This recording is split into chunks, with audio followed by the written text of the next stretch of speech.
I do like that song. It's a good song. It is How's a good song. and then you get the falsetto part where he talks about going outside. I can hear it in my head now, but I don't know what the words are. Huh? And I get Chad is high speaking to us from the something like Illuminati. that, In this dark cavern. Chad, it was just like that. Yeah, it was just like that. Just like that. My singing is as bad as my impersonations. I shouldn't do either. No. No. One is clearly worse. One is what? One is clearly worse. We're not going to talk about which one, right? I mean, we could put a vote on Instagram Oh shit! and the group, and let's see what happens. Which one's Well, worse? No one's ever said, "Hey, your singing's kind of racist." We might get that comment now. I don't know. I could think of some lyrics that I could sing in Abu's voice, but I won't. don't need to. It's Nope. okay. Nope. Nope. No. Hard. You guys are really looking hard for the mute button on me right now. Yeah. Oh, boy. So what's going on, gentlemen? What's new? Happy Father's Day to you guys. Yeah, Thank you. thank you. It is Father's Thank Day. you. Happy Father's Day, Dan. So Potentially happy Father's Day to me. you just don't know, right? Just don't know. Well, I mean, Many women. so many. I got a guy at work, and every year, the day before Father's Day, he's like, "This is the day. This is the day." Some 25-year-old dude knocks on the door.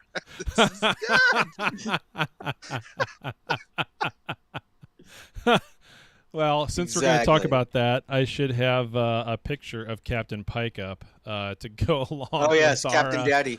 Yeah, to go along with what we're doing here. Yeah, we should have Captain Daddy up. I mean,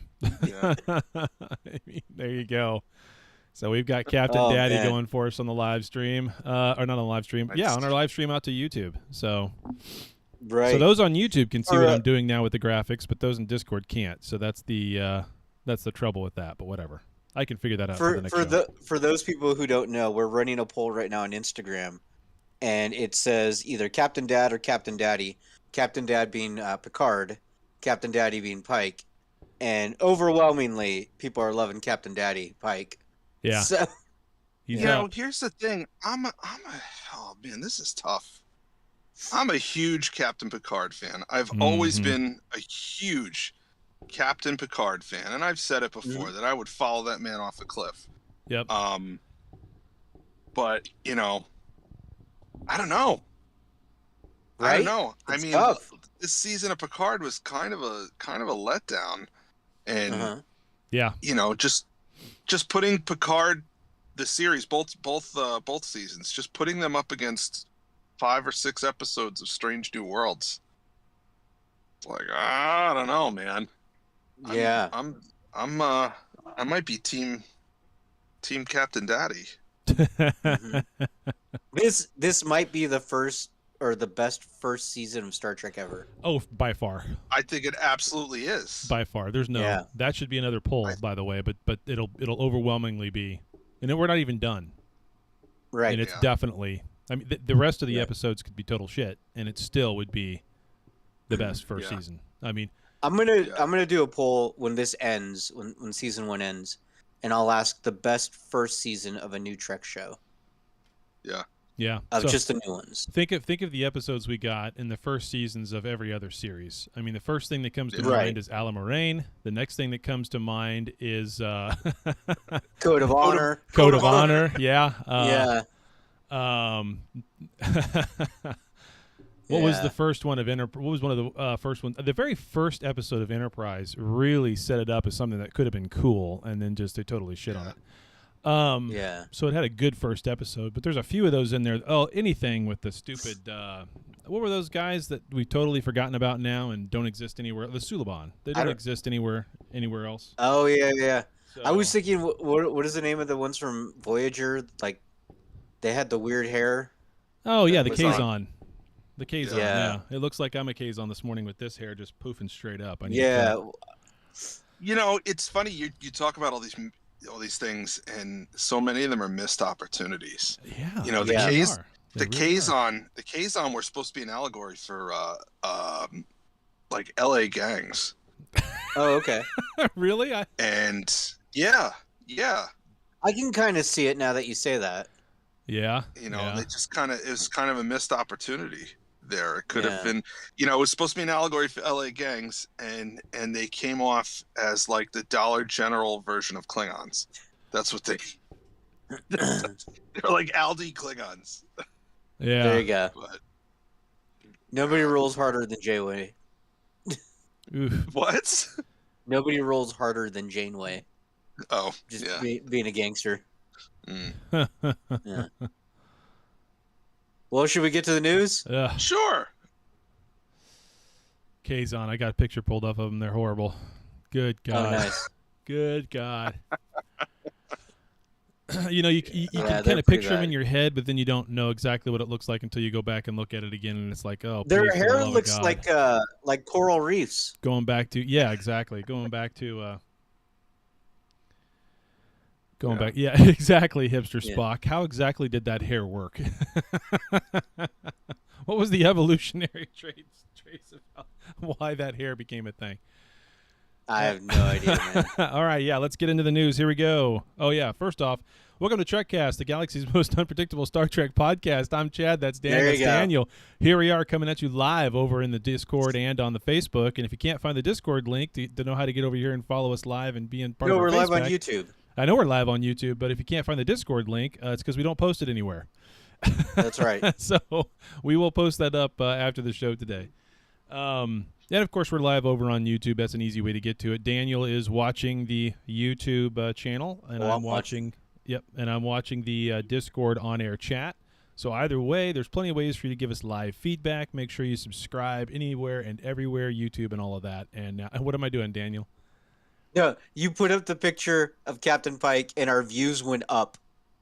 Yeah, exactly. Yeah. See, this is good. They don't want to see our faces talking. They want to see. They don't want to see. They just want to stare dancing. And if I go over here and do this one, our views will go down.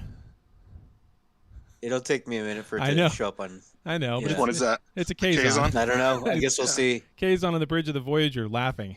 Oh, no. It's horrible. No. Views just dropped. Pull up. Here we go. Oh, no, wrong one. Boom. There oh, shit. Where'd it go? There. Okay. No, where did it go? I have no idea where it went. I've totally lost. There we go. There you go. All right. So with all that said. Let's do the news. Well, let's not keep these assholes waiting. Trekcast. Attention all hands. It's time for Star Trek news. Yeah, did you write like a macro or something for the... I know, right? Strung them along together. Well, no, I can push one button after another. I can just, it's all right here. So I can, This is Smokey Robinson. I know. Happy Chinooka. Trekcast. Yes, happy Chinooka, everybody. I mean, we can just do it all right together. And all right. Yeah, there you go. Let's get to the news. All right, our first news story comes to us from Fansided. And the headline is Star Trek Picard EP thinks Enterprise characters can come back. So, what's his name?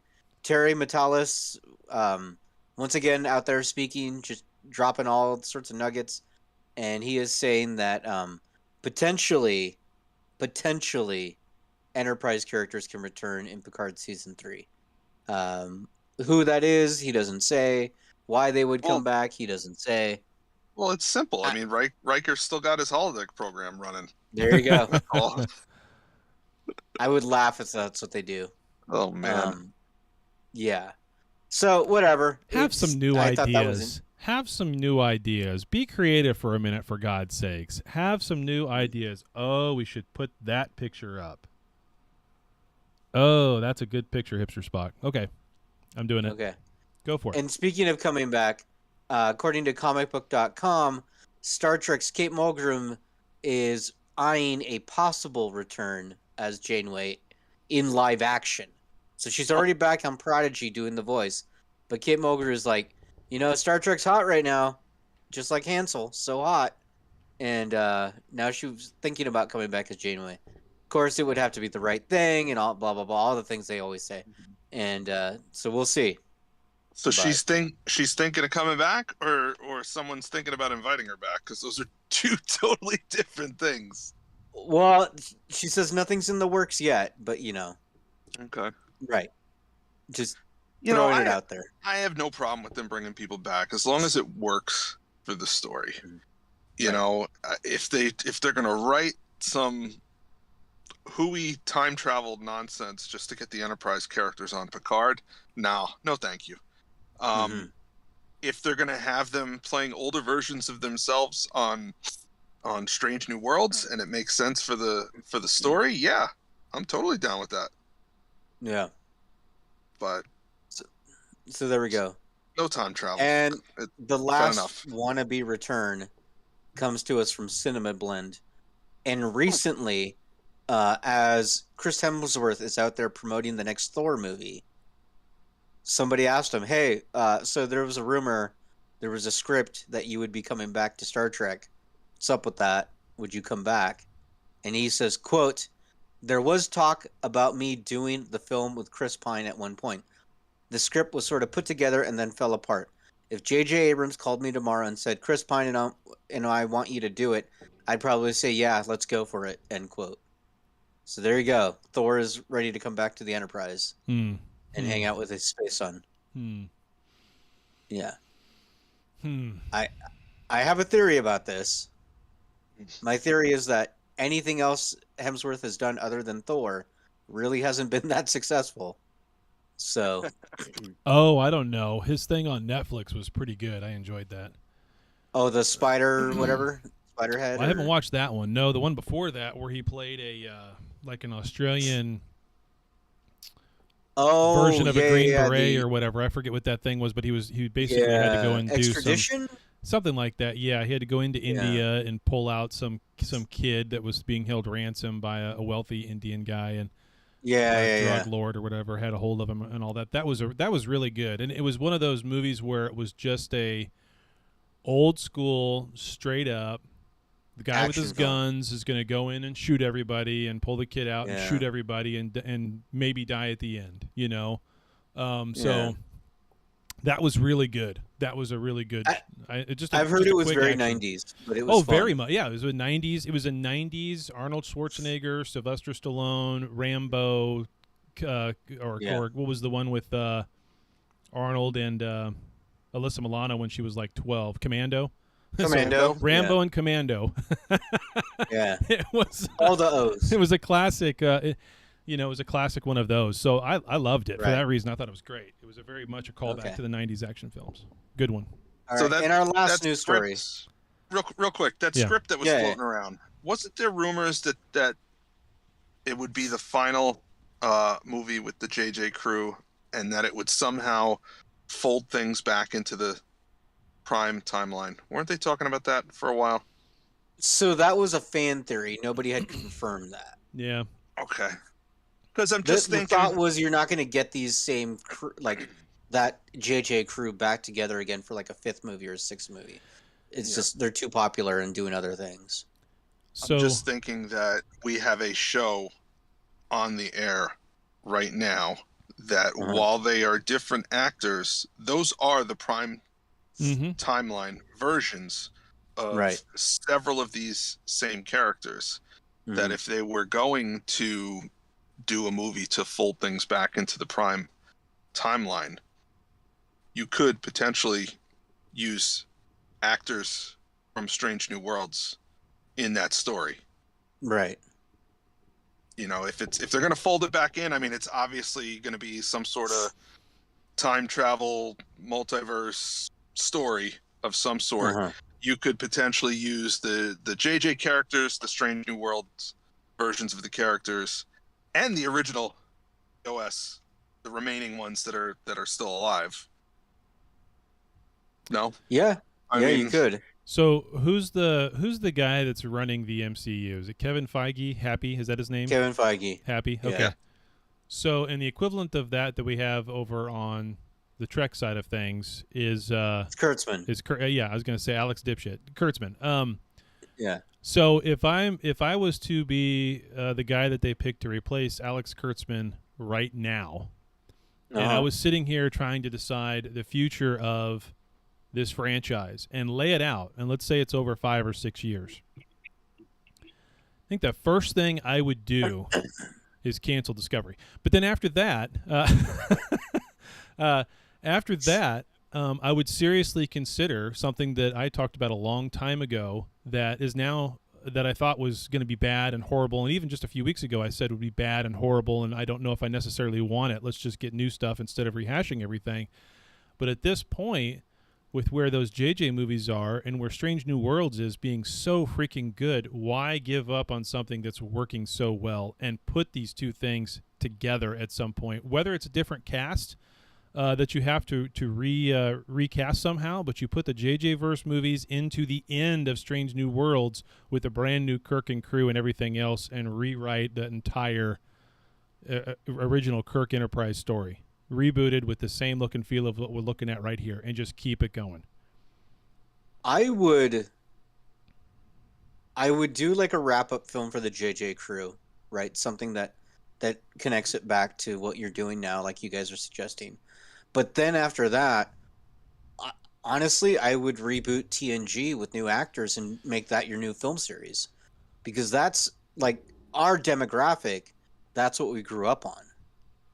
It's true. So like, it's you know, true. if you're gonna go for nostalgia, you hear that theme song, you see that a new version of that Enterprise. You could do the show. You're gonna get all the feels. You could do a show with that, sure. Yeah. You could do a show, but if you're gonna do a movie series, that's the movie series to do. You know, 80s and 90s nostalgia is very hot right now. It is. And the reality is, you know, the people who grew up on the original series, they're getting older. Right. And they are. You know, every day there's less of them. Mm-hmm. Without being morbid. So at some point they have to shift to you know that I collect vintage toys. Okay. And there's and this actually relates to this. In the fact that people pop up with stuff and they're like, you know, this is really old. It must be worth $1 million. No. Old doesn't translate to good. Right. or expensive or valuable. And the example that I always use is 30 years ago, if you had a Howdy Doody puppet, it was worth a lot of money.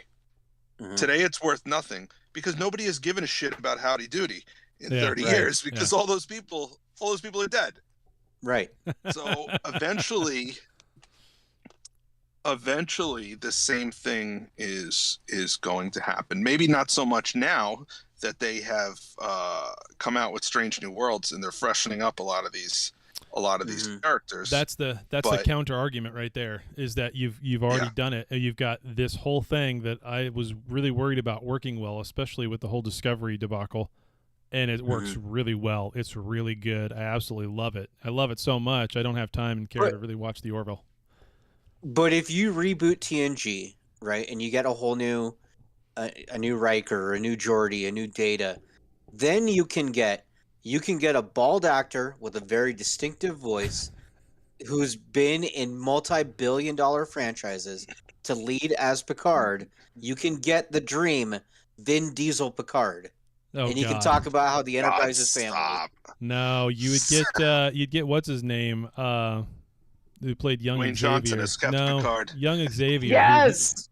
He Dwayne Johnson. No, you'd want what's his name? What's his John McAvoy or John Cena? No, the McAvoy got Sam Jackson. John Malkovich. Yeah, you get John Malkovich. That's what you get, John Malkovich, and you just get John Malkovich being John Malkovich everywhere he goes. Yeah, no, you don't even give John Malkovich a script. He just walks around being like, "What the fuck is going on? I don't understand what this is." Malkovich, you get paid the man his latinum. Yes, Captain, can I shoot him? I don't give a fuck. Shoot him. I'm going to go in here with my fish. I don't care. Yeah. or if it's Malkovich Sam Jackson. would be an amazing Ferengi. Oh Lord. And if it's Sam Jackson playing a Klingon, he'd kill everybody. You guys like my Ferengi bank? That was awesome. How meta is that, huh? Ferengi bank. The problem with the bank is once it takes your money, it never gives it back. That's true. Where's the little thing on the bottom to get it out? There isn't one, yeah. All right, last news story. All right. Comes to us from the Hollywood Reporter. I have saved the best news story for last, so I hope everybody is excited about this. And the headline reads, Paddington 3 finds its director and title. Exclusive. So, yeah. What? What? Anyways, I will not have you besmirch the good name of Paddington. Director Dougal Wilson, who has been known for making music videos and commercials, will be making his directorial debut with Paddington 3, Paddington in Peru. Yeah. Time. I know. I get it. People wanted to know. Yeah. So there you go. All right. We're going back to Peru. Paddington's going to run a cocaine farm. Okay, we're going. With that said, we're going to go right into our topic. There we go. Talking about Star Trek in this week's topic. Talking about the Star Trek in this week's topic. Okie dokie. And of course, this week's topic is Strange New Worlds in the latest episode. Siren Squall, Sirena Squall, Sienna Squall. I don't know how the fuck you pronounce it. Doesn't matter. Serendipity Squall. Serendipity Squall. All we know is that Una did reprise her role this week as the place where fun goes to die, as Hipster Spock posted in our Discord chat, because he posted a picture of Pike doing his best "Arr, matey," Captain pirate expression, and she says, "Please stop." You can tell Anson Mount was so excited to shoot that scene that day. He wanted it you so could just bad. Feel it. He wanted it so bad. I want to know if that was in the script. That's kind of my thought too. Script, or if they were just joking around and you know what? Let's keep that. Do you think her "please stop" was in character? It was just her, Rebecca Romijn was just like, I got a shut question. up. I got a question about Rebecca Romijn and Una in this episode, and I've noticed this all season long, and it's the only thing I can really find to nitpick about Una herself, or maybe it's Rebecca Romijn. I can't tell. But is it just me, or does she walk around like she literally has a 2x4 duct taped to her back? She's like very straight. She's very. I mean, it's on purpose. She's very straight. She's very wooden in her motions. How she walks, she's standing straight up, almost as if she's had back surgery or something. I mean, it's kind of. I've noticed it so many times, but yet then in some scenes you can't tell it at all. So I don't know if maybe that's her or if she's supposed to play that straight up. I think that's what she's. I think that's how she's playing it. Yeah. Yeah. Yeah, I don't know. I think not so much now because it's it's 2022, but the character from the 1960s. Yeah, I got the sense that she had something to prove because she was the first officer, but she's a woman, and not everybody is cool with that because it's the 1960s. So yeah.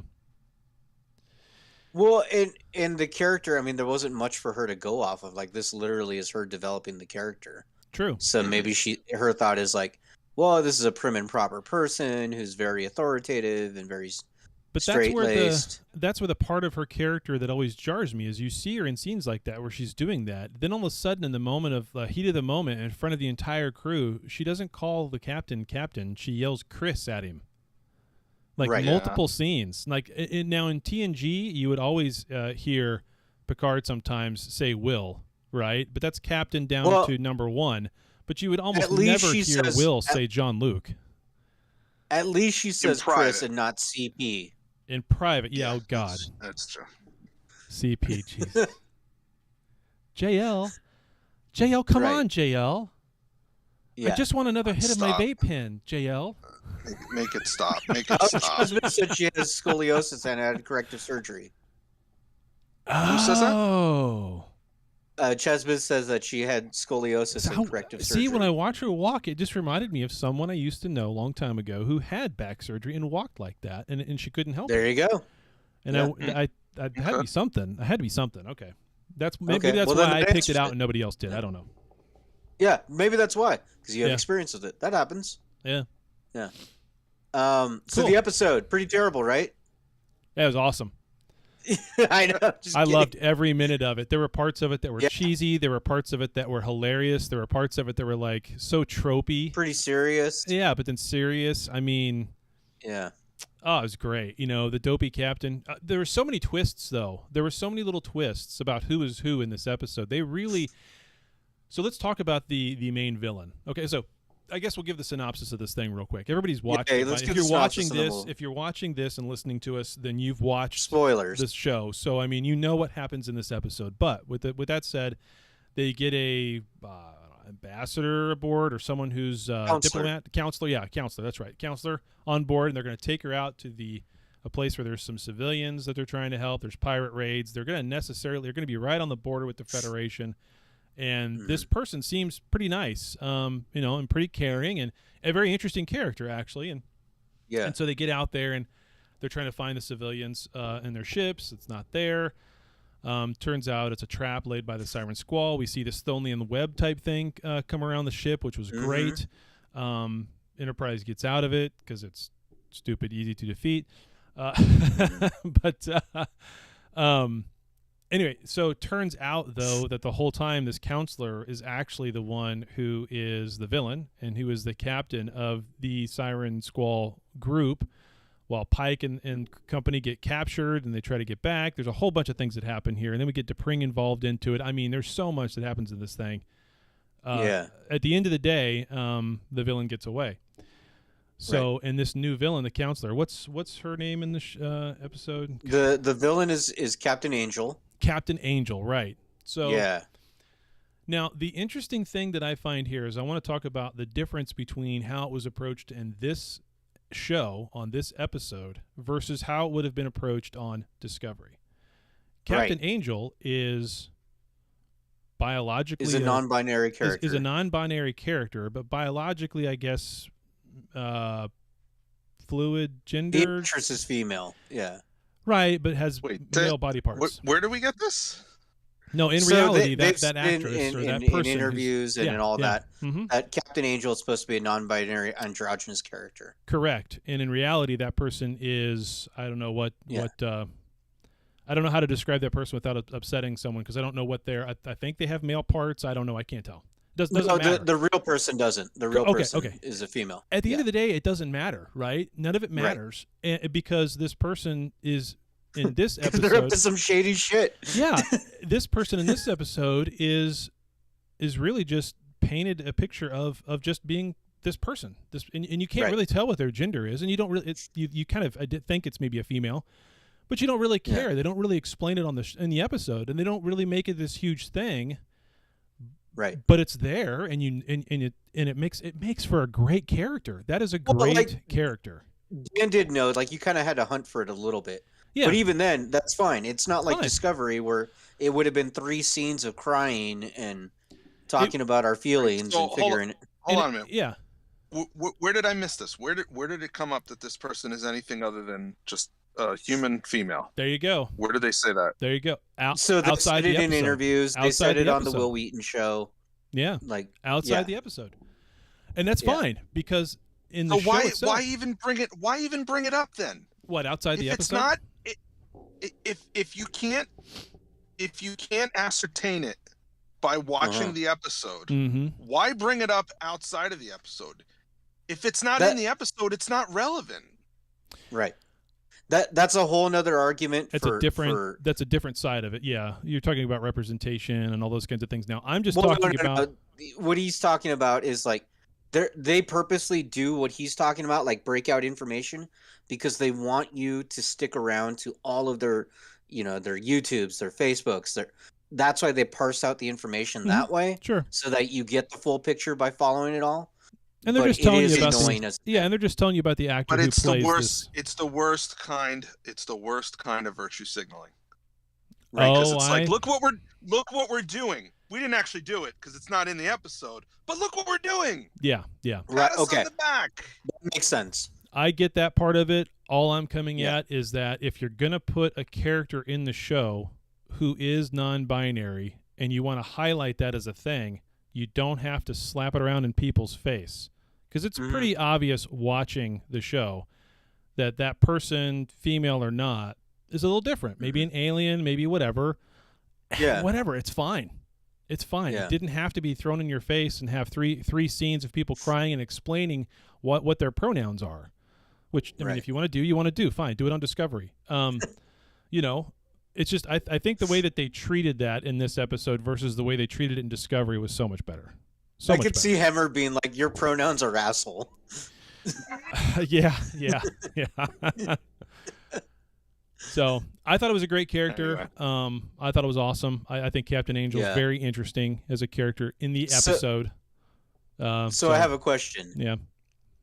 Do we think Captain Angel will be one of the big bads for Strange New Worlds going forward, or do we think by like season 3 they're kind of loose friends with Captain Angel? Oh no, Captain Angel's the Harry Mudd. We should see Captain Angel come back again as a Harry Mudd type of antagonist every once in a while, but not the major. You can't. It's an episodic show, so you can't have them back every single episode. You don't want to do that. You just want to have them be the Harry Mudd. Which I can. I would just like see, Harry Mudd to be the Harry Mudd. Yeah, exactly. You could bring Wayne Wilson back. That'd be amazing. Yeah, that'd be fun. On the timeline. You could have an episode where these two are trying to fight against each other, but also try to fight against the Enterprise. So all I'm saying is I thought it was a great way that they treated that character as far as bringing that in, and it was a good twist. I didn't see it coming. I did not see that coming. No, I didn't. On the Will Wheaton show, they did equate Captain Angel to Harry Mudd, so that's a good call. Of course, yeah. They also did on the Will Wheaton show. They interviewed Nurse Chapel. That was very just generic. Oh, I'm happy to be on Star Trek. It's cool that you're on Star Trek. I mean, that's all that was. Yeah. But the best thing they did, and I think this does not bode well for Will, is they did a bit where Captain Angel took over the show, and Captain Angel then interviewed one of the props department in character, being snarky and funny and making fun of Will Wheaton. And it was great. I almost the want to watch that now, good. But no. Yeah. the content wasn't like, I didn't really care, but the way Captain Angel just makes fun of everything, oh my God, if they turn that show into the Captain Angel Ready Room, I'd watch it all the time. No suffering. It was great when she's revealed, her character does change and she gets that snarkiness and she's just laying it on thick to everybody. I did like that scene. That's how it was on the Ready Room. Thought that was great. Yeah, it was great. Yeah. Talking to Spock about his emotions. Mm-hmm. So, and of course, in this episode, we get some serious. Okay, so let's break this down. What are the main things we want to cover about this episode? Obviously, Captain Angel. We just talked about that. The big reveal, the twist. She's a villain, antagonist, however you want to call it. They did a great job with that character. I don't know if I should say her or they or them, but whatever. They did a great job with that character. So that was wonderful. I love what Pike and Company do to take over the Siren Squall. Yeah, causing a mutiny, and then you think they have it all under control. That was another great little twist. You think they have it all under control at the end there, but they don't. They've just barely managed to hold on to the bridge, and they pulled a ruse over Captain Angel big time. Right. It was great. And then, of course, Pike's cooking. Yeah. But I think the best part is we finally got our Thanos for Strange New Worlds at the very end, and he's going to do it himself. We were pointed out at the very end, just like Thanos. The first time you don't see him all the way, you just see the side face profile. Oh yeah, Cybok. We got Cybok. Yeah, boy, it's another twist. I almost forgot about that. You're right. Another huge twist. It's another new series, so Spock needs another sibling. So do you think Burnham knows about Cybok? How could she not? Yeah. Yeah, she'd have to. Yeah. Or was he just, or maybe she wouldn't, and he was never in the home, from the way Spock words it. Well, I picked something up that, they see in the movie, he described Cybok as another son of Sarek. That's the only way he described him. Another son of Sarek, which kind of led you to believe, okay, Sarek had a wife before, Spock's mother. Amanda. And then in this episode, they specifically say conceived out of wedlock. Yeah. So Sarek. Let's get it on. Yeah. Sarek had Sarek. I mean, there's Pon farr and there's Pon farr. Yeah. Crazy nights on Pon farr. All the way over there. Yep. He Pon farred from the home. What's the ritual they do to purge all emotions again? I forget the. I want to say calamari because it's not calamari. Kolinar. Kolinar. So he Pon farred his Kolinar. He was Kolinaring all over the place. He was, yeah. A little Kolinar here, a little Kolinar there. It's nice and spicy and tasty when served just right. and they did it just in time for Father's Day. Yeah, that's right. So I can see a Quarks commercial right now. Get your Kolinar, bottled coals. Oh no. And he doesn't know what it is. He's just trying to sell it, like self-sealing stem bolts. We have no clue. It's just Yeah. But whatever. So now we've got our Thanos, Sybok. I don't know about being a Thanos. Oh, he's going to be their Thanos. Well, clearly there has to be a whole nother episode about him. And it's not going to be the next episode. It's going to be like 2 episodes out. The same way they did with Mbenga's daughter, where you hear nothing for like 3 episodes, and all of a sudden there it is again. Right. But that's okay. I think it's going to be next season. I don't think it's even going to be this season. Yeah, that's true too. Could be. I mean, they didn't show his face, right? It was just from behind. Right. No. Yeah, so that's not even the actor that's going to play him. That's a stand-in. That's actually Sam Kirk in makeup. Yeah, that's Guy. Yeah. They just went and got Guy a wig. They'll get Seth Green to play Sybok. Oh, I had totally forgotten. You say that, and I had totally forgotten about something that I watched on YouTube yesterday and was laughing so hard. What? I cried. I was laughing so hard. And it was that opening scene from one of the Austin Powers movies where they got Tom Cruise to play Austin Powers. There you go. There you go. What if they get Tom Cruise to be Sybok? Yeah, he works at Paramount. Lord, Mission Impossible's. Did we lose Dan? He's frozen. Yeah, I'd watch that. He's frozen in time. He's frozen in time, looking at me like, "How dare you bring up Austin Pussy?" I mean, really. He's got one of those time crystals, and he's just stuck there. Yep, he's stuck there. He's stuck in his wife's sunglasses. Yeah. There you go. Now he's moving again. All right, should we get to feedback? Yeah, let's. Okay, yeah, let's get. He's flipping us off. Oh no! We love you, man. We love you. Okay, yeah, let's get into feedback. He was going to freeze that. There's so much about this episode. Yeah, there's so much about this episode. I want to bring in all these guys that are on with us to talk about it as well. So there's just a lot here. Let's get hailing frequencies. Open. So as always, if you come and join us on the Discord, that's the advantage you get. You can join us in our live discussion of feedback. And so Chaz, you get to call in. Or you get to call in. I do have some phone number, some phones here, or some phones. Fuck. I have some voicemails. You have some phones. I have some phones. I have lots of phones. Chaz, you're unmuted. You can unmute yourself. Tell us what you thought about this week's episode of Siren Squall. I definitely think they took over the Enterprise too easily. They have no security on the Enterprise. No, they're like the Empire right now. No shit. No security. They can go through there, just waltz right through and have like a large jacket with the child under it and a beard and try to sneak out, you know? That was the most ridiculous really bad thing. at her job? Yeah. I think everybody's really bad at their job, but on the security department. Yep. There was no security. I mean, Worf can't even defend against a blue barrel, so. No. Well, he breaks his back. And he has 2 spinal cords, so, I mean, come on. Yeah. So. 2 of everything. Yeah, 2 of everything. So, I mean, that's a pretty weak spinal cord. Indeed. Everything? Yeah. Of everything. Of everything. Yeah. Of everything. Even the special package. is special packages. That's the thing on Facebook. Like people they made talk about two of those, like rabbit ears down there. Like rabbit ears. So if you snip the tip, do you have to snip both tips? But I can't really do it right because there has to be two of these over here too. That means four. We're such little kids.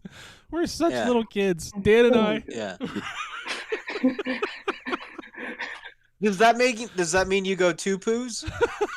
Oh. We're just yeah, that's true. Oh, that's horrible. Because two buttholes. of everything. Two buttholes. I never thought about that. Yeah, two poos. Well, would that mean you have two uteruses? So that means they would be having twins. Uteri. Right? Uteri. Where's the nerd alert? Holy crap, uteri. In Klingon pregnancy, there's always two, but they fight for only one to live in the womb. Okay. In the womb, that's warriors. They do it in the womb. Yeah. Yes, the warrior's way. Okay, can we talk about Strange New Worlds? Holy shit! Strange New Worlds. Well, on that one. Yeah. What else? What other glaring holes you want to point out, Chaz? The other thing I want to say is, who's the best cook, Cisco or Pike? Or Neelix? Oh, it's not Neelix. Cisco had a restaurant. It's Cisco. That river rat doesn't count. So. Hey, it was a mullet from the 80s or 70s or whatever. What did Q call him? He called him some kind of rat. He did. Probably. Yeah. 100% though, it's Cisco. Oh, I think right now I would probably say it's Pike. And I would only say that from the standpoint is because most of Cisco's cooking is super spicy. Yes. And if you don't like the super spicy, New Orleans Creole gumbo, if you don't like that, then which I do, then maybe Pike is more of I think Pike is more of a barbecue type of guy, and that's my favorite. So that's the only reason I would say that. But I'm sure Cisco's food's great. So. I bet Pike makes a really good panini. Well, can he make a better pizza than Riker? That's what I want to know. Oh, he won't burn it. He won't burn it. Yeah. He won't burn it. You want to kill any rabbits to put on it. So. Right. That's true. They were doing that, weren't they? Yeah. Mm-hmm. Jeez. And the funny thing is, didn't they make a big deal about on season 1 of Next Gen, talking about real food? Why would you kill it? Yeah. Everything's synthetic. Well, that's the difference between Gene Roddenberry before and Gene Roddenberry after. Right. Yeah. So everybody's like, we eat pizza now. Well, and the fact that we're all into organic food now, non-GMO. Yeah, exactly. Yeah. That's just a cultural shift, really, that's reflected in the show. Yeah. Would it be a GMO type of replicator? Sorry, I got a dog squeaking a toy. Oh, I thought that was your kid. Yeah, that's what I thought too. That's a puppy trying to play with me right now. So nice. That's his Targ. It's a Targ. Yeah, post a picture of your Targ in the chat sometime. Yes. Oh yeah. If you look at her right now, she's trying to get in trouble. So, which new villain are you more excited about, Captain Angel or Cybok? Well, Cybok, I was kind of confused by Cybok coming back, but kind of happy in a way. Okay. Because they can do ready anything to share your Cybok pain? in a way. Yeah, and is he going to be like a religious, lunatic, a religious leader to find God?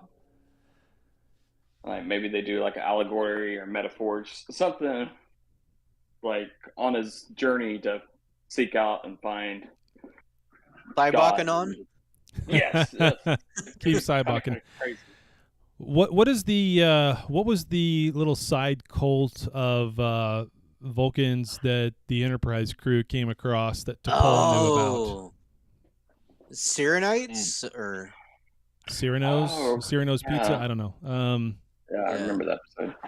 I remember that episode. I've only seen Enterprise once, so my nerd credit only gets like knocked down by one because I've seen that one multiple times. So well, turn in your Trekman card then. All right, Can't here's remember that. Here's the thing. Here's the thing. Right now, no thought. Each of you go around the room. Fan cast Cybok.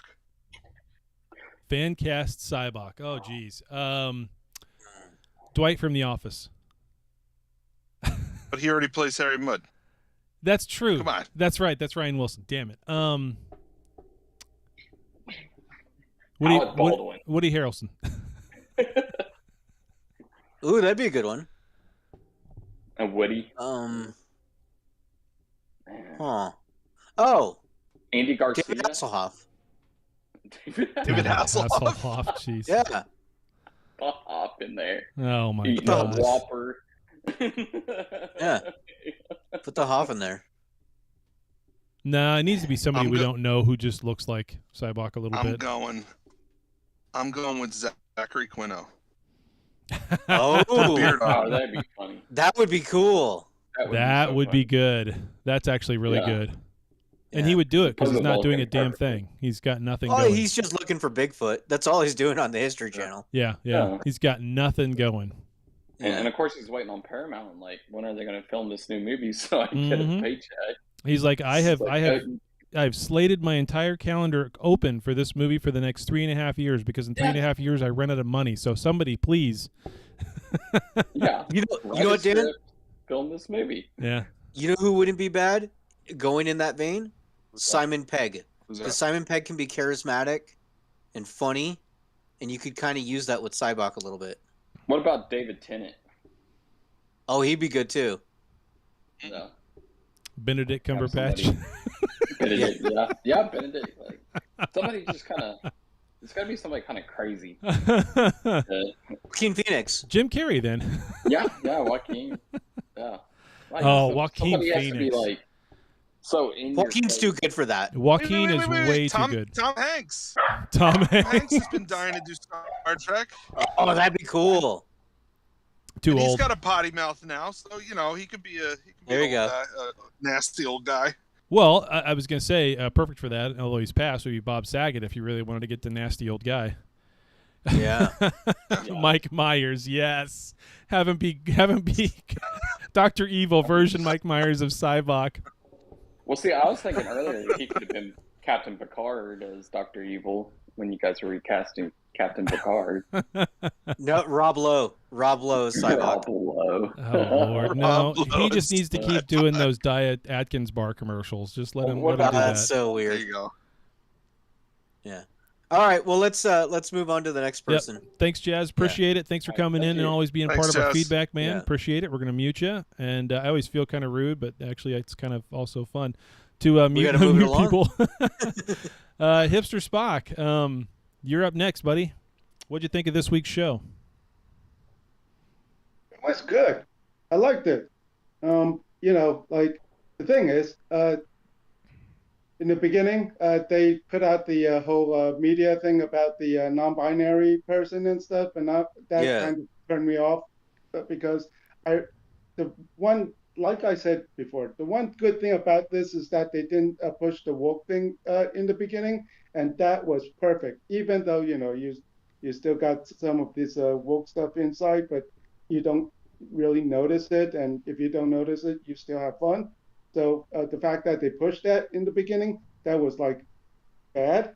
But the thing is, Jesse James Keitel, he did a pretty good job with Captain Angel and the whole all throughout the whole show. So that was a big surprise because a lot of these diversity hires end up being pretty bad at their job. So in this case, it actually worked, and for the episode, that was great. Mm-hmm.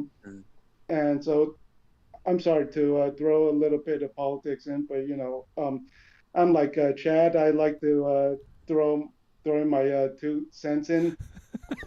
Okay. Well, it's just presentation, right? Unlike Chad, holy shit. Good, then it's good. Yeah, I mean, he did a fine job. I have no complaints about him. And, like I said, I don't know if I said it, but I was a bit sexually confused at the end of the episode. Confused or awakened? Because you look at him and his mannerisms, it's all like very feminine, and you look at his curves and it's all in the right places. So, and then you're like, okay, that's cool. But then you look at a picture of him without all this prosthetics, and it's like, ever see the movie The Crying Game? Oh, jeez.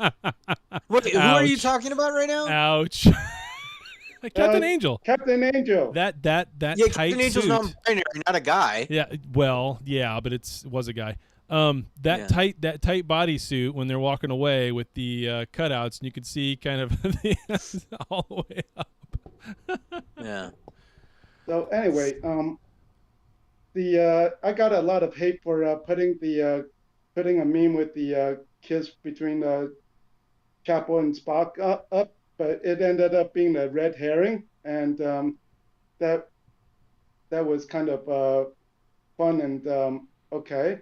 Yeah, yeah. That scene was great, and even the scene with him and T'Pring afterwards, where T'Pring is totally like believing that it was just theatrics. How could he ever love or have feelings for Nurse Chapel? And he's standing there going, agreed, and you just know damn well he does. You can just see it on his face, right? That he does.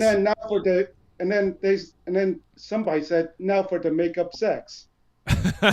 Yeah, that's pretty much the makeup Ponfar. The makeup Ponfar, exactly. Yeah. So who do you want to see play Cybok? I don't know. He should look like Sean Connery from Dr. No. Okay. You should have somebody who looks like that right now, because I mean, when you look at Cybok, in Star Trek V, he looks like older Sean Connery. So, for something a little bit more believable, I think getting somebody who looks like Connery in Dr. No would be pretty good. The guy that plays the Winter Soldier. Oh yeah, Sebastian Stan. He could pull that look off as far as a young Sean Connery look, which is weird because he also has a Mark Hamill kind of look, a little bit. And what do you guys think about these Starfleet ships and the security? I mean, they're always like one blast away from total destruction, or one something away. Right. Well, that's what I meant by the tropes, right?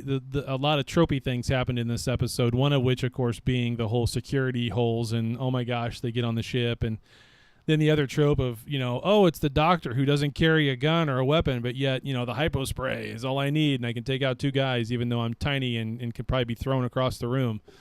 Or the pirates that are so feared by everybody, yet they're totally stupid. I mean, just a lot of tropes. One question: what do you think about the whole thing about Stone being a colleague of T'Pring? Stone being a colleague. Stone, the guy that T'Pring is to sort of get with in Amok Time, and they end up showing him as the colleague of T'Pring. Oh, you're right. Oh, you're I right. didn't catch that. Yeah. You're right. I almost forgot about that. It's a very small little snippet of her on the planet. Yep. Or on the colony or the rehabilitation. Did Dan have to drop out? Because I know he had a hard stop at 11. Yeah, and that's what I was going to say. We should wrap it up here and say goodbye to Dan, and then we can get Lumberjack Daryl. Yep. Yeah, that's basically my take on it. Yeah. Thanks, man. Thank you for letting me in. Thank you. Yep. Appreciate it, man. Always glad to have you. Yeah. Gonna go to mute.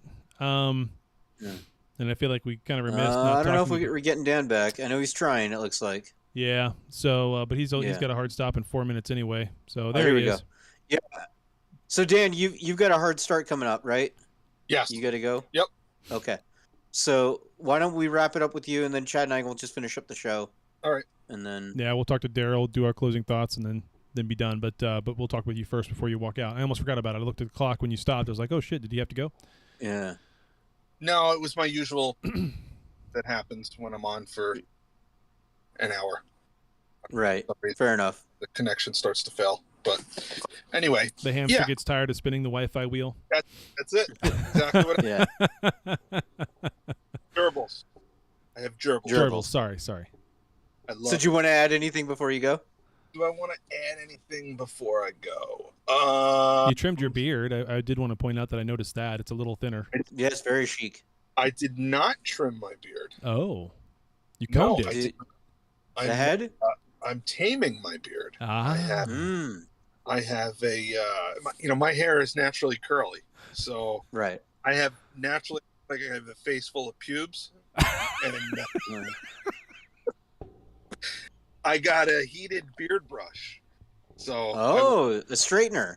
I will straighten it, and then I got some beard wax. I'm not wearing any beard wax today, but I got some beard wax. Straighten it, then I'll put some beard in there, and then I can get this to a point. Oh, you just lost your man card. You just completely lost your man card. You're going to be so fancy at the next barn raising, Jebediah. Exactly. I find myself playing with it in front of the mirror. I put some of the wax in, and I kind of brushed this to a point, and then I parted it here. Oh, are you gonna put Christmas decorations in it? What's like that? They put like beard balls in there now for Christmas, like little ornaments for Christmas. I might. It kind of makes me wonder, if you had long enough hair, would you have a man bun? Let me tell you, back in high school, I grew my hair, and then I shaved the backs, the back and the sides, but then put it in a ponytail. So I had like that sumo wrestler ponytail. Oh my God! I want pictures of this. If I could do that again, I totally would, because this is what I'm working with. Ah, you look great. That's amazing. Thanks, pal. Yep. All right, guys. I gotta run. Yep. Happy Father's Day. Enjoy it with the family, man. Happy Father's Day. Yeah. See you next week. Yep. We'll see you, Dan. Take care, buddy. All right. All right. Lumberjack Daryl is our last guy in the live studio audience. We're going to unmute you here now, Lumberjack. So be ready. Give us your feedback on this week's show. I know there's a few things that happen in this show that we have yet to talk about or bring up. And, of course, the whole Nurse Chapel kissing and their emotions and whether or not they're going to get together, that kind of thing. They shouldn't. But Daryl, what was your thought on this week's episode? I got a good kick out of it. It was fun. Yeah. I kind of liked with T'Pring there reading old Earth novels and trying to spice things up with Spock over a long distance. So I guess it's Vulcan cam girls, I guess. He literally chokes on his on his drink or food or whatever when she mentions it. It's great. Who was it? Was it her? Was it her talking to somebody about? It was someone talking about. That was something else I was thinking of. Sorry, that was over on Orville when Isaac was talking about sexual positions that the doctor prefers. Oh yeah. I haven't watched Orville since the second season, so I got a lot of catching up to do. Oh, yeah. Oh, I don't know if you've got a lot of catching up to do. One episode, or a couple episodes. It's not what's going on here. This thing wants to... Yeah. Well, it's on Disney Plus, so I'll eventually catch up. So. Yeah. Hulu? Okay. It's on Hulu, isn't it? Orville? Yeah. We don't have Hulu. He's in Canada. It's different. Oh, that's so weird. It's merged with Disney Plus. Yeah. Gotcha. Yeah, okay. Yeah. That's weird. It's region. Yeah. Yeah. So what else on the show did you want to talk about? What else did you like? Did you like Cybok? Did you like the introduction of Cybok? Should they go there? Oh, I'm so glad they brought him in. Well, they haven't mentioned him since Star Trek V, and actually bringing him in. Yeah. I was like, it's Thanos moment. I think he's gonna be a recurring villain for as long as the series is. Mm-hmm. And with him and Captain Angel, I think it's going to be an awesome pairing. Yeah. And you could bring in Harry Mudd every once in a while as well. Now you got 3 you could pull from. That would be great. I want to see Harry Mudd again. I want to see Ryan. And Wilson then you again. tease the Gorn and you tease Khan. They're bringing everybody back. I know. With Harry Mudd, it'd be so much fun. Like just like we saw how him and Kirk were. Like imagine him and Pike. Him and Mudd and Pike would probably have some type of cook-off or something. Well, what would be funny is to find out that Pike and Harry Mudd are like friends, but like they have a friendly rivalry as well for something. You know, like somehow frenemies. Frenemies. Yeah, exactly. That would be fun. Well, they said they're going to do some sort of musical. Oh yeah, I saw the previews for the next episode. It's from what I saw of it, it shows the doctor there. It's that book he was reading to his kid. For some reason, it becomes real. Yeah. So it's going to be probably one of those episodes where they encounter an anomaly. They meet these beings that, beings that are able to make things real. It's like something like Trelane from the '60s series. So it's gonna be something like that. And they had the security officer there. She started singing a little bit, so they got some voices on them. Yeah. So they messed Pike's hair up too for that episode in the preview. It's no bueno. It's the most horrifying thing I've seen. Oh no. Yeah, you'll see. It's bad. I'll have to go watch it. Yeah. Well, it's very Renaissance looking. Yes, very. They go to the Ren Fair on the Enterprise. Maybe they had one during filming, and then so they said, "Let's just go there." Interesting. All right. So, Lumberjack Daryl, who do you want to see play Cybok? I wanted to say Jim Carrey, but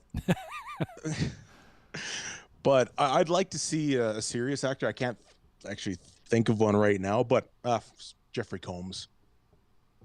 Mm-hmm. Oh, okay. That'd be cool. Yeah. That'd be fun. We need to see Jeffrey Combs in something. He needs to be a character in something. They really missed the mark if he's not. Well, he was in what's the cartoon one? Lower Decks. Yeah, that one. Yeah, he played a robot there. So yep. Again, let's bring him on to Strange New Worlds. Get Mark Wahlberg and just have him say hi to your mother for me. Oh, I know who would be a good Cybok. Kevin Smith. Just never says anything. Oh no! If you ever seen Kevin Smith, he talks a lot. No, but I'm making fun of Silent Bob. Yeah. Have him just stand there and not say anything. Silent Cybok. Well, that's how he was in this episode. Yeah, he was silent. He was silent.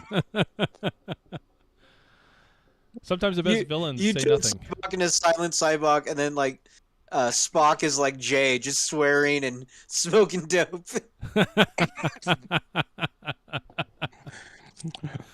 That's funny. Yeah. All right. Well, thanks, man. Thanks, Daryl. Thanks for coming on. We appreciate your feedback. As always, I love having you here in the live studio audience. Yeah. We'll see you next week. Yep. Thanks, man. You betcha. Yep. We'll see you, buddy. See ya. See ya. Back on server mute, and we've got a voicemail. So we're getting into the feedback section. We got our feedback from our live studio audience. I'll get an email after that. Yep. I got a voicemail. I'll go and play it.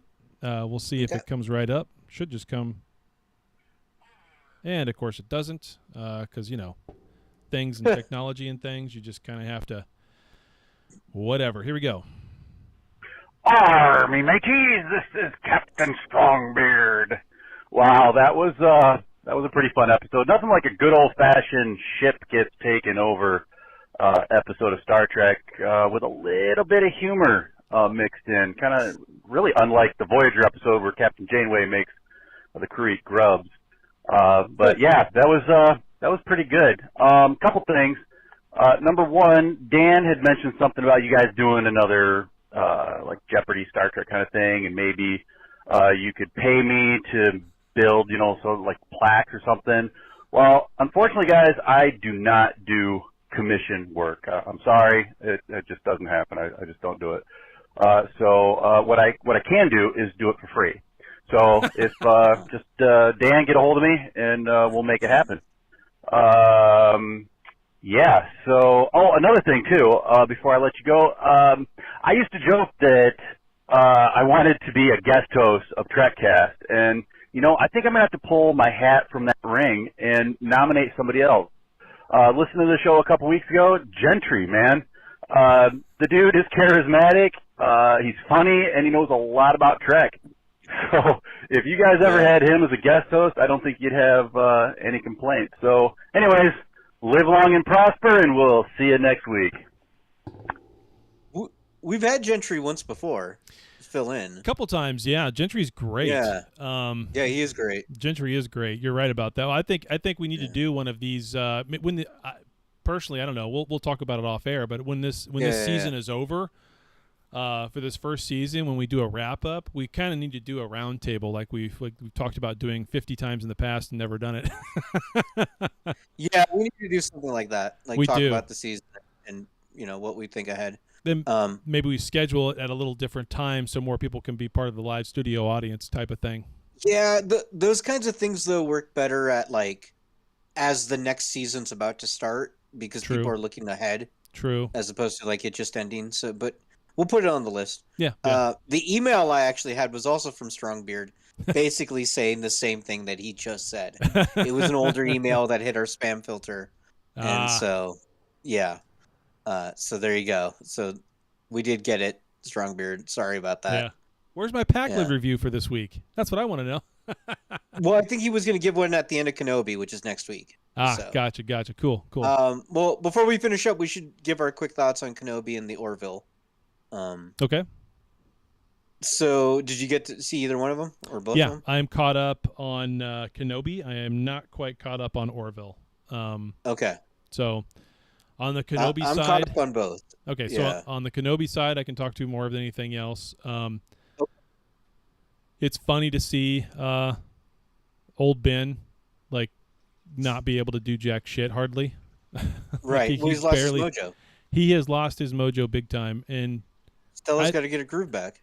I don't know why I get there's some of that decisions I get, and some of that sometimes I just don't. I don't understand why they have to take the Obi-Wan Kenobi that we saw in the prequels, who was a badass, and he was always a badass against Anakin. And now when you see the two of them fighting each other, it's as if both of them are just so trapped in those moments together from the past that they can't even move.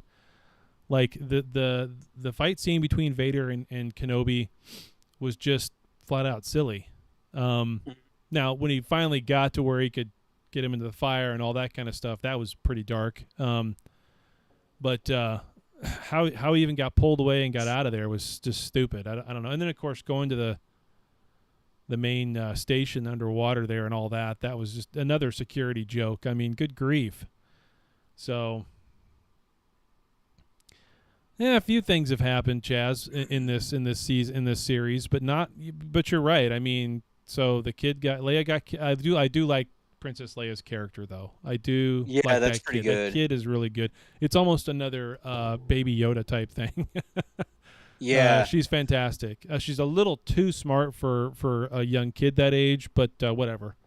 Well, and she, there's a theory too that each of the episodes have the format of the original 6 movies. So like they hit a lot of the same notes. Like in the first one, he is on a desert planet. He's there to meet a kid with powers or be around him. He's supposed to protect that kid with powers, which is all lines up with the Phantom Menace. Then in part 2, he goes to like a fancy, like almost Las Vegas neon type world, which is what they did in Attack of the Clones. Things like that. Like they kind of line up. I suppose so. Yeah. It's a stretch, but it's kind of there. Yeah, I don't know.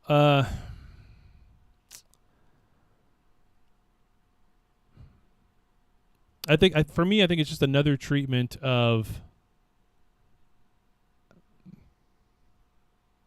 I'm trying to think of the words. Another treatment of yet another character that they just had to tear down. Like, wouldn't you think that Kenobi? It's a deconstruction of the character. It's always doing this deconstruction stuff. Wouldn't you think that exactly. It's like Picard. They just have to deconstruct the character and then show you the feelings and thoughts underneath, as opposed to the character we already knew, right? And so, don't you think though that it would have made sense for Kenobi, even though he was kind of in exile and he was there to watch Luke, and he really can't tell anybody else about it, and he's got regret over kind of going into hiding. I get all that. But wouldn't you think he would have kept up with his training because he knew he was going to try to train Luke, like physically and mentally? Like, wouldn't you think he would have been doing that for that entire time?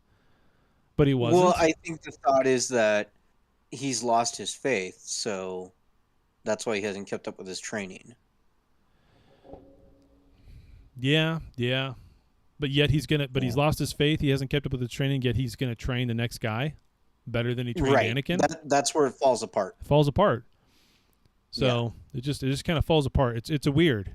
And so that scene where he sees Vader for the first time, like, really, Obi? You're just going to stand there and you're going to try to go to the window where you can be seen, and you're going to try to look out the window to see him? You're really just going to stand there? I mean, he's gotta be on another planet creeping on a kid, apparently. I mean, it's weird. Running around with the sand mounds to get away from Vader, he wasn't even running at like a full speed. He was just kind of jogging. Oh, I see Vader. Okay, I'm going to turn and just jog. It was almost like I was watching a video game. I'm just going to turn and do that little jog around this other mound. He went to the wrong set. Yeah, then he won't see me. It's like, what was that whole scene? Yeah, I don't know, man. Yeah. There's definitely complaints to be made about Kenobi. Yeah. And what you could be doing with that show. Yeah. I mean, I'm enjoying it. It's fun to watch. It's just they've made some weird decisions that don't make sense to me.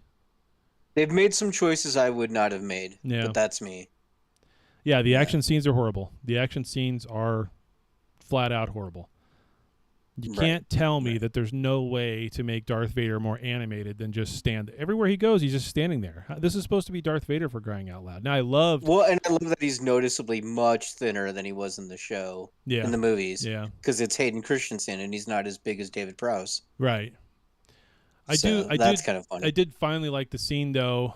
It's just so stupid, though, letting the Inquisitors and all. Anyway, and she's actually good, and she's trying to be bad, and she's trying to get close to Vader to kill him, as if Vader wouldn't know the difference.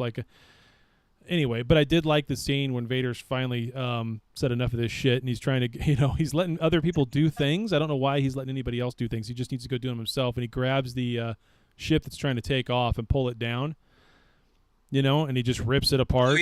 But the other ship is taking off behind him. That was really cool, but and it really highlighted Vader's real ultimate problem. He's hung up on Obi-Wan Kenobi. He's really hung up on Obi-Wan Kenobi. He can't let his man go. He can't let that go. He hasn't been able to let go even during his training. He still can't let it go now.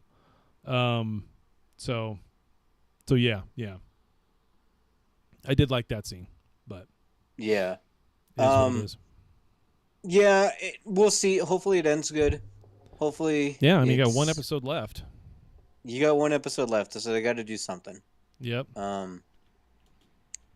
Now, the Orville, you said you did not get the chance to see that? I am almost caught up, not completely. I think I got one more episode to catch up on, but it's fine. You can go ahead and tell me whatever you want to tell me about it. Okay. So, in this new episode, they come across a planet that they believe is supposed to be desolate, but as their scans show, looks like there's people there. So they go to investigate to find out what the hell's going on. They end up trapped in some sort of weird simulation, and it becomes a mystery of what the hell's going on here. My problem with the episode is throughout it, they're going through different simulations, and at each point, every person in the landing party, they have a moment where like their eyes turn white, and they say that they experience an out-of-body experience, right? Mm-hmm. It doesn't hurt them. It's just a weird thing that happens to them as they go through these simulations and they're in danger. You don't find out what's happening until the very end. It's kind of a dumb reason. But my problem with it is when you're doing stories like this, where there's a mystery that you're trying to figure out, one of the key things that you do is that in every step along the way, you learn one new piece of information. to help solve the mystery. I mean, that's just story structure 101, right? They don't do that in this at all. They all literally experience the same thing and all go, I don't know what that was about, and then just move forward. Like, I get in real life, if that was happening, that's probably what would happen. Like, that makes sense for reality, but this isn't reality. This is a story. Yeah. So that's the difference. So as a viewer, if they're not learning new information, then it's like, well, what are we doing here? Like, I don't. Yeah. This is a pointless scene. That is the antithesis of what season 3 is so far to me. Way too many pointless scenes in every single episode so far. There's got to be at least 10 minutes worth of totally pointless scenes. Right. So. And it's not funny. No, it's not funny. There's no humor in any of it. Right. So that's where we're at, and that's the problem. I think this is the last season for the Orville. Oh, I think it is too, and I don't think feeling. It's just. Yeah, I think it's Seth doing what he wanted to do. He had his chance. He's gonna do it, and that's the end of it. Yeah, and it's in sorry, but if the Strange New Worlds hadn't come around and they'd kept the funny, this show would just be killing it right now. But the pandemic happened, everything got delayed. Strange New Worlds came out. It's fantastic, and they took the funny out of this show. So all of that right there is what killed it. And it's funny how we went from like the Orville was our saving grace, right? Yep. During Disco, that was the thing we look forward to. Yep. And now it's flipped. Yep. You know? Well, and it's not only has it flipped, but there's lower decks as well. Right. You know, you got Strange New Worlds right now. You got Strange New Worlds right now at the same time as the Orville, followed by Lower Deck. So you've got double the amount of excellent shows on the Trek side. Mm-hmm. So, yeah, I mean, and I hope that the writers and the producers of Disco are watching the reaction to Strange New Worlds right now and doing rewrites and reshoots. They have already officially started shooting season 5. And they have said that they do not feel any competition with Strange New Worlds. Bullshit. Right. We'll see what happens really when it airs. Yeah. Because I mean, but that's for the diehard Trekkie like we are, and maybe most of the people that listen to this shit. There's plenty of people who listen to our show who do not watch Disco. There's tons. I hear about it all the time. So I'm willing to bet that there's even more people who've been watching Disco who are now watching Strange New Worlds going, why would I waste my time on Disco? I'm done. And maybe they'll just casually watch it, but they won't get the at time of air streaming numbers they used to anymore. I don't think they will. Well, even if you look around, not at like Star Trek internet, but like entertainment internet websites. Yeah. It is all Star Trek's back. Yep. Finally, Star Trek is what it used to be. Yep. Like, people overall were not embracing Disco. I mean, remember we did that story about how Strange New Worlds was the top streaming show, finally beating Our Flag Means Death. Yeah. On HBO Max. Yeah. Disco never had that. No, and Daryl, Lumberjack Dale brings up a good point, okay? So even though I say all this about Disco, and sometimes I bash Disco and all that, he brings up a good point. He says, Disco has its flaws, but it also has good moments. But without Disco, there would be no Strange New Worlds. And you're right. You're absolutely right. Without Disco, there'd be none of this. There'd be no Lower Decks. Yeah. There'd be no Picard. There'd be no, say what you want about Picard, there'd be none of this. Right. It is what it is, and there are plenty of people who love Disco. There are plenty of people who love Disco. That's fine. That's fine. It's if you like it, great. That's your cup of tea. Enjoy it. I'm glad you enjoy it. There's enough Trek going around for everybody to like some parts of it and not like other parts of it. I just, from my perspective and what I see, I think there needs to be more like Strange New Worlds and less like Disco. So this is gonna sound like a slam, and it's not meant this way. But Disco is a great CW show. It's perfect for a younger audience who wants that style, right? Because that tends to be the hardcore Discovery fans. right, is younger who want to explore their feelings. Whereas Strange New Worlds is more for general audiences, not just youngers. Yeah. You know? Yeah, and Daryl brings up another point. Think of how many times we've watched a Trek series, and at the time we're kind of like, huh, and then look backing on it later, it's like, that was great, or we like it now. I'm even that way with Strange New Worlds, or Disco, where, man, watching current Disco, but season 1 is actually kind of fun. Yeah. Jason Isaacs and the Mirror Universe, and he's trying to kill Harry Potter. He's trying to, all that stuff, right? So, episodic Trek just works better than story arc. Yeah, period. You're right. Yeah, I think so too. Yeah. And that episodic storytelling's not dead, obviously. Right. No. Okay. Just like Cybok, it's not dead. Just like Cybok, it's not dead. Anything else need to cover on Orville? No, we've got the end of Kenobi next week. We only got a few more episodes of Strange New Worlds, so we'll see what happens there. If you're watching the live version of this over on YouTube, you'll see I've got the picture up of Ethan Peck and Nurse Chapel. I don't know what her name is off the top of my head, but it's Spock and Chapel. It's Jess Bush, I think. Jess Bush. See, that's a great name actually for her.